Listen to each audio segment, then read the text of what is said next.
The night it all changed for her began like any other, quiet, suffocating, and heavy with unspoken judgment. Aisha sat on the edge of her narrow bed, the dim light of a dying candle casting long shadows across her room. She could hear them downstairs, her parents, their voices drifting up through the cracks in the old wooden floor. At first, she thought it was another one of their endless arguments about money, about the debt collectors who had been circling like vultures around the family for years. But then she heard it, her name, and the word that had come to define her life like a curse. Barren. Her mother's voice carried sharpness, the kind that made her insides curl. What good is she to us now? No man will take her, no dowry will come, no grandchildren will bless this house. She is nothing but a mouth to feed. Her father responded, his tone rough, defeated. We can't keep her. We can barely keep ourselves. Better we get something for her while we still can. Aisha felt the air leave her lungs. She gripped the blanket tightly, her knuckles whitening as her heart pounded. It wasn't the first time they had spoken of her in such a way, but this time there was finality in their tone. They weren't just venting, they were deciding. She pressed her ear closer to the floorboards, hoping, praying, she had misunderstood. But then came her mother's chilling words. She is barren, she is worthless, but there are people out there willing to pay for a body, for labor, for anything. If we can rid ourselves of this burden and clear our debts, why not? She has no future here. The candle flickered violently, and for a moment Aisha thought she would faint. Her own parents, those who were supposed to shelter her, protect her, love her regardless, had reduced her to nothing more than an object to be traded. She wanted to scream, to rush downstairs and beg them not to do this, to remind them of the nights she had nursed her mother through fevers, of the days she had worked without complaint in the fields when her father's back had given out. She wanted to remind them of the girl she had been before the doctor's verdict had shattered everything, a girl full of dreams, of laughter, of hope for love and a family. But she stayed frozen, because deep down she knew her protests wouldn't matter. She had seen the disappointment in their eyes ever since the diagnosis. She had heard the whispers in the village, the cruel giggles of women at the well, the pitying looks from men who turned away as though she were contagious. In their world, a woman who could not give life was considered no better than dead herself. That night, sleep never came. She sat by the window, staring at the silver moon that mocked her with its calmness. Memories of her childhood played in fragments, running barefoot through the fields, her mother braiding her hair, her father lifting her high onto his shoulders. Were those moments ever real? Or had they been illusions, easily erased by the stain of her infertility? When dawn arrived, the house was strangely silent. She went downstairs and found them sitting at the table, their eyes avoiding hers. Her father cleared his throat, his hands trembling slightly as he pushed a folded paper toward her. "Sign this," he said flatly. Her voice came out small, shaky. "What is it?" her mother answered, her tone icy.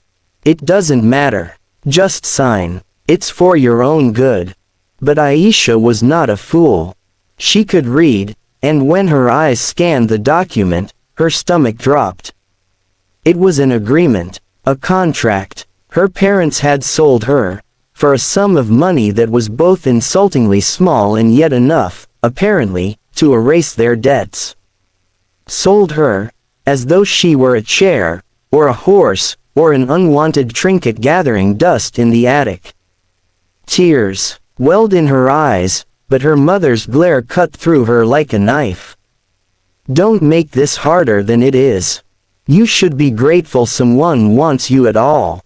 We did what was best, for all of us." Her father refused to meet her gaze, his shame hidden behind the rim of the teacup he held with shaking hands. Aisha's pen scratched against the paper. Her hand trembled so badly she could hardly form her signature. But she signed, because what choice did she have? To fight them would be useless. To run away, where could she go? She had no money, no allies, no one who would take in a woman marked as barren. Within hours, the sound of wheels crunching against gravel signaled her fate. A sleek black car, polished until it reflected the morning sun like a mirror, stopped outside their crumbling home. The contrast was almost cruel, luxury pulling up before poverty, wealth reaching in to pluck her from despair. Two men in dark suits stepped out, their faces expressionless. They exchanged a brief word with her father, handed him a small briefcase, and then turned to her. "Miss Aisha," one said formally, "please come with us." Her parents didn't even say goodbye. Her mother busied herself with the stove, her back turned, while her father pretended to fix the crooked clock on the wall. The men led her outside, her small bag of belongings clutched tightly to her chest. As she slid into the back seat of the car, her eyes caught one last glimpse of the house, the peeling paint, the cracked windows, the place that had been her world. But there was no warmth left there for her. The car's leather seat was cold against her skin. The tinted windows shut out the outside world, leaving her alone with her thoughts. Fear gnawed at her insides. Who had bought her? What awaited her at the end of this drive? Would it be worse than the life she had left behind, or could it, impossibly, be better? The city blurred past, tall buildings replacing the dusty roads of her childhood. Hours slipped away, each one pulling her farther from the life she had known. She pressed her forehead against the cool glass and let the tears she had held back finally fall. She thought of the word that had destroyed her, barren. She thought of the children she would never hold, the lullabies she would never sing, the dreams she had buried long before this day. And she wondered, not for the first time, if perhaps her parents had been right. Perhaps she really was worthless. But somewhere, deep in the hollow pit of her chest, a spark remained. A tiny voice whispered that her story wasn't finished yet, that her worth was not tied to the cruel verdict of a doctor or the selfish choices of her parents. She didn't know it yet, but destiny was steering her toward a man with 5 children who desperately needed a mother's love, and toward a life that would prove she was anything but barren. For now, though, she sat in silence, the car carrying her into the unknown, her heart broken yet faintly beating with the fragile hope that maybe, just maybe, there was more for her than the world had allowed her to believe. The car slowed, its tires crunching over gravel so fine it almost sparkled in the sunlight. Aisha's chest tightened as she lifted her gaze from the leather seat and pressed her face closer to the tinted window. She had expected a large house, maybe even a mansion, but nothing could have prepared her for the sight before her eyes. The estate looked endless. Rolling lawns stretched wide like a sea of green, broken only by fountains and gardens meticulously arranged with roses and lilies. At the center stood a mansion so vast it looked like it belonged in another world, a palace carved of white stone, its tall glass windows catching the sunlight until they gleamed like mirrors. High gates closed behind the car as if sealing her fate, and Aisha realized with a sinking heart that she was not just entering a new chapter, she was stepping into a cage, gilded though it was. Her fingers dug into her small bag of belongings, the only pieces of her old life she had left. The car stopped in front of the enormous front steps, and before she could even gather her thoughts, the door opened. The man who stood waiting was nothing like she had imagined. Adrian King. The name alone was enough to stir whispers in every corner of the country. He was the billionaire who had built an empire with ruthless precision, who owned half the city's skyline, whose business rivals both feared and envied him. But here he stood, not in a boardroom, not behind a desk, but on the steps of his home, his tall figure casting a long shadow across the marble floor. He was imposing, broad-shouldered, his presence demanding attention even in silence. His dark suit fit him perfectly, his hair neatly styled, yet there was something in his eyes, something raw and tired, that contradicted the image of untouchable power. He studied her for a long moment, his expression unreadable, before turning his head slightly. From behind him, the sound of small footsteps echoed. Aisha's breath caught as she saw them, 5 children, ranging from a boy who looked no older than 12 to a little girl clutching a teddy bear almost bigger than herself. They peeked out from behind their father, their eyes wide, their faces marked with uncertainty. None of them smiled. None of them looked curious the way children often did when meeting someone new. Instead, there was a heaviness about them, a caution that spoke of wounds too deep for their tender ages. Adrian's voice broke the silence. It was deep, calm, and carried the weight of authority. "You must be Aisha," she nodded, unable to trust her own voice. He studied her again, and this time, his gaze softened just slightly, as though he were measuring more than what he saw on the surface. Then he gestured toward the children. "These are my sons and daughters," he said. "James, 12, Clara, 10, the twins, Mia and Max, 8, and little Rose, 5. Each child shifted uncomfortably when their name was spoken, but none stepped forward. They only stared at her, and in their eyes, Aisha saw more than suspicion. She saw hurt. She saw loneliness. She saw a desperate need for something they didn't even know how to ask for. Adrian turned his attention back to her, his words measured but firm.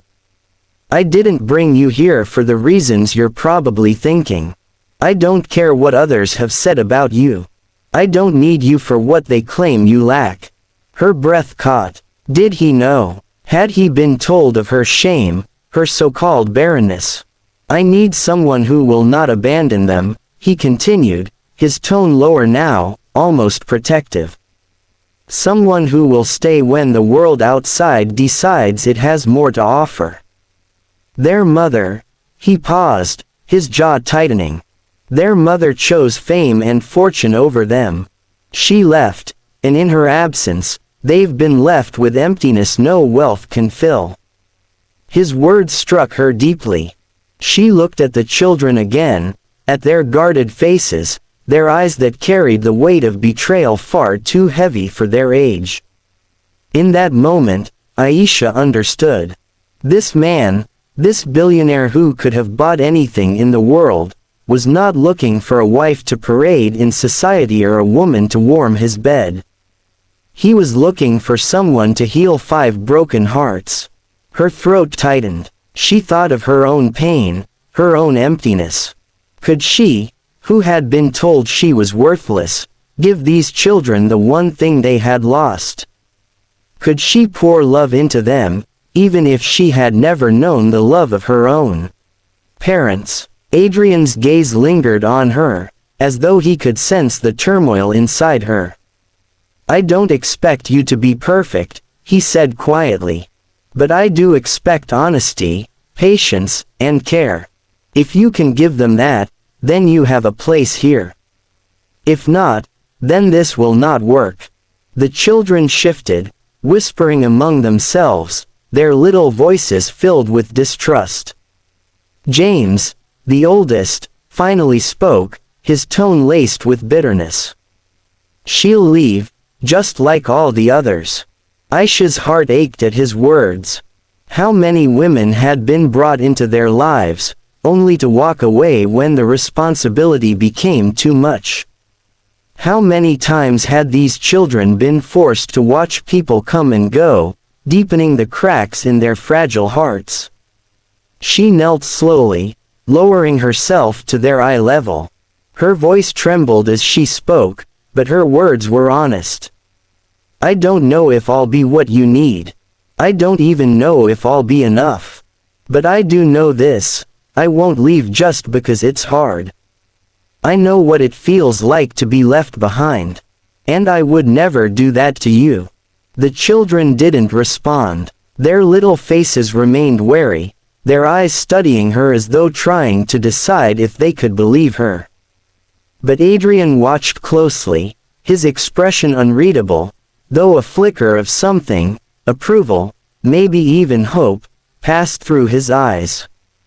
The rest of the day was overwhelming. The mansion was a labyrinth of hallways, chandeliers, and grand staircases. Servants moved about quietly, their eyes flicking toward her with curiosity, some with judgment. Aisha felt out of place, like a fragile bird dropped into a cage made of gold. At dinner, the children sat silently, pushing food around their plates. Adrian remained quiet too, his presence alone enough to fill the room with authority. It was Aisha who tried to break the silence, asking little Rose about her teddy bear, complimenting Clara on her braid, encouraging Max and Mia to share about their drawings. Her efforts were met with shy glances and half-hearted murmurs, but she persisted. That night, when the children were led upstairs to their rooms, Adrian lingered at the base of the stairs, watching them disappear one by one. His shoulders seemed to sag with the weight of a father trying to hold his family together with sheer willpower. He turned to Aisha, his voice low. They don't trust easily, and they shouldn't. Too many people have disappointed them already. He paused, his eyes locking with hers. But I'll tell you this, you stayed. You didn't flinch when James spoke. You didn't turn away when they ignored you. That matters. Aisha swallowed hard, unsure how to respond.